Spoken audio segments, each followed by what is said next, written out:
start with why. With over 1,000 photos sleeping in many phones, it is frustrating when none of them look the way you remember the moment.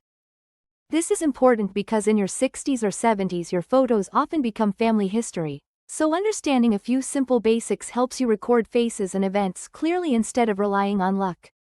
We will focus on why good photos matter first, then show you exactly how to use just auto mode. Reality: around 80% of beginners use full auto mode and then feel disappointed when indoor or backlit photos look dark, noisy, or blurry. This matters because auto mode lets the camera guess, while you want simple control, so we will start by learning when auto helps and when it ruins an otherwise great moment.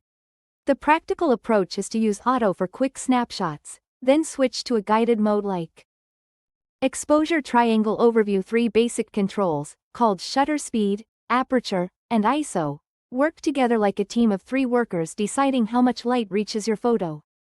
This is crucial because every blurry, too dark, or too bright image usually comes from one of these 3 being off. So once you know their roles, you can fix most problems calmly instead of guessing. You will learn to use shutter speed too. Shutter speed and blur: if your hands have even a tiny shake, a slow shutter speed like 1/15 of a second can turn a sharp face into a fuzzy mess. This matters because as we get past 50 our hands are rarely perfectly steady, so we need a clear rule for how fast the shutter should be to keep photos crisp. A simple method is to keep shutter speed at least as fast as your lens number, for example 1/125th second for a 100. Aperture and background blur: when you see a beautiful portrait with a sharp face and a soft, creamy background, an aperture like f2.8 or f4 is usually doing the work. This is important because aperture does 2 jobs at once. It controls how much light enters and how much of the scene stays in focus, so choosing an F number is really choosing what you want the viewer to notice. The practical rule is to use ISO and noise plus quiz in dim rooms or at night. Raising ISO from 100 to 1600 or even 3200 makes photos brighter but also adds grainy dots called noise. This is important because many seniors avoid changing ISO and end up with dark, useless pictures, while a small ISO increase combined with steady hands or a wall to lean on can save the shot. A good habit is to start at ISO 100 or 200 in daylight, go to around 800. Quiz answer and simple practice: when an indoor photo is too dark but not blurry, the best first move is often to lower the F number 1 or 2 steps and then raise ISO a little, for example from f5.6 and ISO 200 down to f3.5 and up to ISO 800. This matters because changing aperture gives you more light without extra noise, and only then using ISO lets you brighten the image while keeping quality acceptable.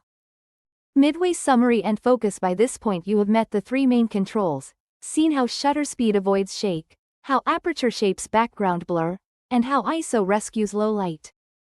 This is important because once these basics feel less mysterious, you can spend more attention on focus and framing, which actually make photos feel intentional and professional.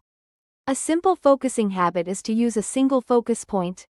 Composition rule of thirds: studies of eye movement show that viewers look first about 1/3 from the edges, which is why the rule of thirds grid on your camera is so helpful. This matters because placing a face or key object near one of those 4 intersection points instantly makes your photo feel more balanced and intentional, even if you are using a basic phone camera from 2018. You can turn on the grid in Senior FAQs: many seniors ask whether they truly need a new camera when their 5-year-old phone already has a 12-megapixel sensor, and the honest answer is that learning settings usually matters more than upgrading gear. This is important because eyesight, weight of the camera, and button size affect comfort more than small technical differences in megapixels, so choosing a lighter body, a tilting screen, or a strap.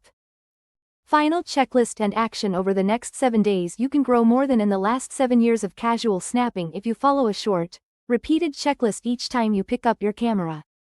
The important steps are to check light direction, confirm a safe shutter speed above around 1/125th second for people, choose an aperture that matches your subject, set ISO only as high as needed, and then use the grid to place the